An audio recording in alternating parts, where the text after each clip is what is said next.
Hey guys, and welcome back to another tutorial. Today's tutorial I'm going to be going over actually how to extract basically attribute and color data from a char type data type. So if you're not familiar with char type or ch type or whatever you want to call it, it's a data type that Ncurses uses. I introduced it in my last tutorial, I think 11th tutorial of the series. Basically it allows you to store attribute and color data on top of character data, so it's a little bit more than a char type. And I'm actually going to go a little bit more into detail about what we're actually using when we're using a char type, like what in memory, what is it represented as. I'm also going to show you guys how to extract attribute and color data from char types.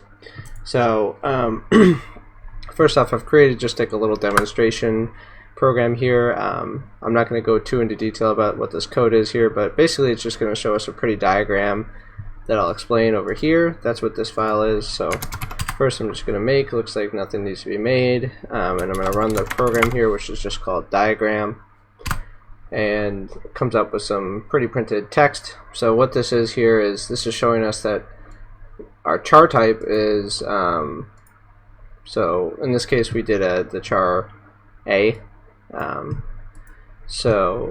Char type has a size of 1 byte, which is equal to 8 bits, and that's what we're seeing here. We're seeing 8 bits. This text is just a label saying, okay, this is the text portion of the character. So these 8 bits represent that single character, that A character there. So that's what in memory the A character looks like. This is 65, I believe. Is it capital A 65? Yeah. So this is technically the number 65 because this is 64. Yeah. So 1, 2, 4, 8, 16, 32, 64. So this is 64 plus 1. That's 65, which is the capital letter A. So that makes sense.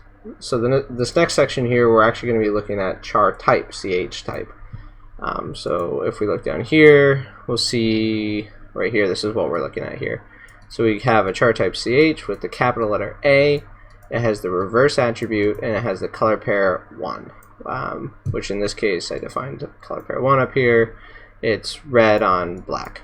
So not that it really matters, we're not displaying it, but just so you know, this includes this data as well as this data. So that's what we're seeing here. Char type actually is a size of char. If you run size of char, like here, size of char, it gives you size 8, so 8 bytes. So if we do 8 times 8, that'll give us 64 bits. So as you can see, it's a much wider data type. We have the ability to store much more information in a char type. Granted, I don't believe all these attribute bits are ever used by char type, but they have the ability to. They're reserved essentially. So you'll see our text portion is the exact same. It carries over exactly the same from our char value. We still get the number 65, which is our capital letter A. But in addition to that, we have these 8 bits here, which tell us what color is being used. In this case, the color we have is the first color, and that's what this is saying. It says color pair 1. So this bit here actually has nothing to do with the color red or the color black. It just is. It knows that we're using color pair 1. That's what this is telling us. So if we were to use color pair 2, so let's say if I did this and I made this number 2 and I made this a blue and black or something, and then I went down here and I changed this to color pair 2, and we make the program. Let me just clear and run diagram again. You'll see that here we actually have the number 2. If you're familiar with binary at all, sorry if you're not, basically this represents the number 2 here. So that's what this is representing here. And then up here we have all the bits that represent attributes. Now these attributes don't have as much meaning associated with them. Each one of these bits represents a different attribute. Like I don't remember all the attributes off the top of my head, but there's like a normal, a underline, whatever. So essentially this bit here represents a reverse, I guess. You don't need to memorize that, but it's just important to know this represents the attributes. So this is helpful to understand because in order to extract these attributes, we can use a simple bit mask to actually extract certain parts of the character, or the char type, sorry. So for instance, if we just wanted to get the text portion of the char type, we didn't want to pick up any of this stuff, we would use this constant here. It's called a_char text. It's a constant supplied by the Ncurses library, and all it is it's a bit mask over the first 8 bits. So what this will do is if you AND this with that, you'll only get these bits out, because only anything that matches a 1 will stay. Everything that matches a 0, so all this stuff basically just gets erased when you AND something with this. Then going down here to a color, this is another constant that's supplied by the Ncurses library. If you were to take this char type and AND it with this constant here, this so if you were to do an AND, a mask essentially with this a color, it would only extract these bits here, because any one that's 0 is going to stay a 0, and any one that's a 1 will stay a 1. So it would just keep this 1 here, and everything else would just get blanked out.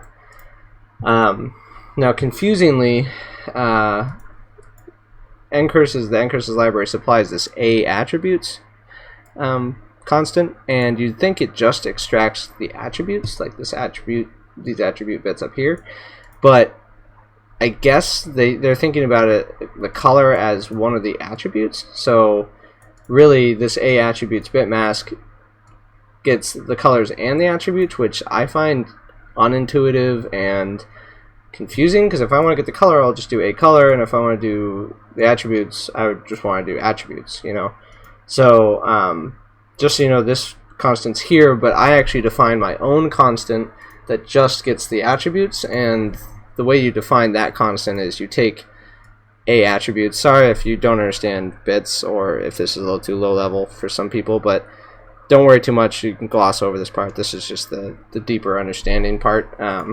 But anyways, so you can take a attributes, and then if you OR it with, or not OR, exclusive OR it with a color, it gives you just these top bits up here. I'm not going to go into detail again about bit algebra, or sorry, Boolean algebra. I don't know, whatever this would be called.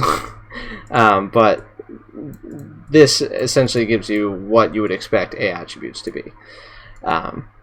So if you were to AND this with our char type up here, it would just give you the attribute, for instance, in this case, reverse. So this is important for understanding how we can actually use these.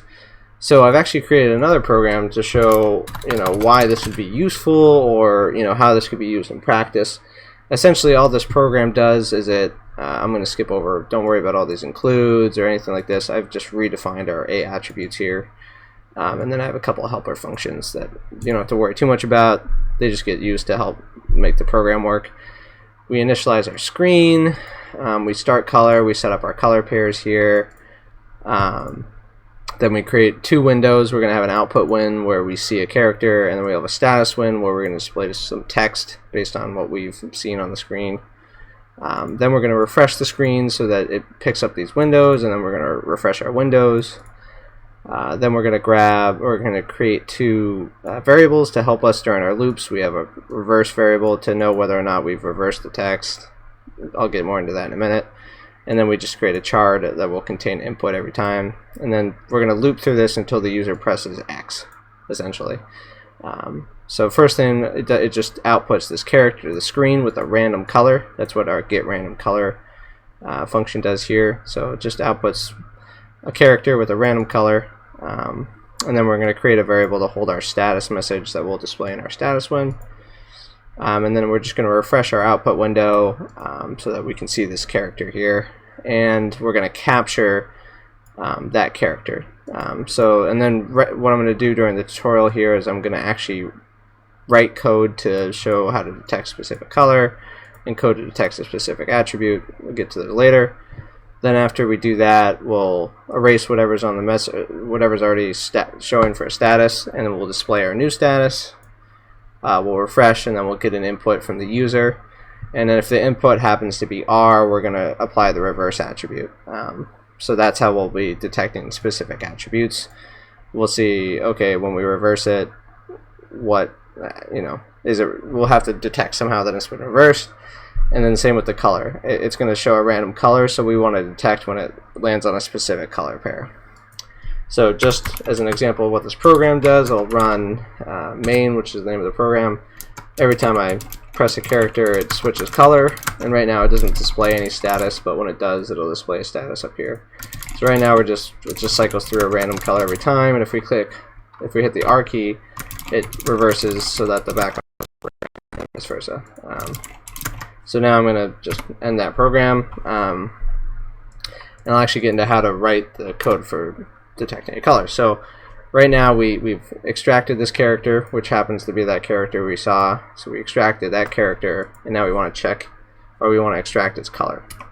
So we're going to create an attribute T variable called color, and what we're going to do is we're going to take that char type value and we're going to AND it with a color, because that's the bitmask that's supposed to help us extract just the color attributes. Then we're just going to create a little if statement where we say if this color equals, that was 3 equals, color pair, and I don't know, we'll just pick color pair 4 as an example. So this should trigger if we get blue on black. So where are we? Here we go.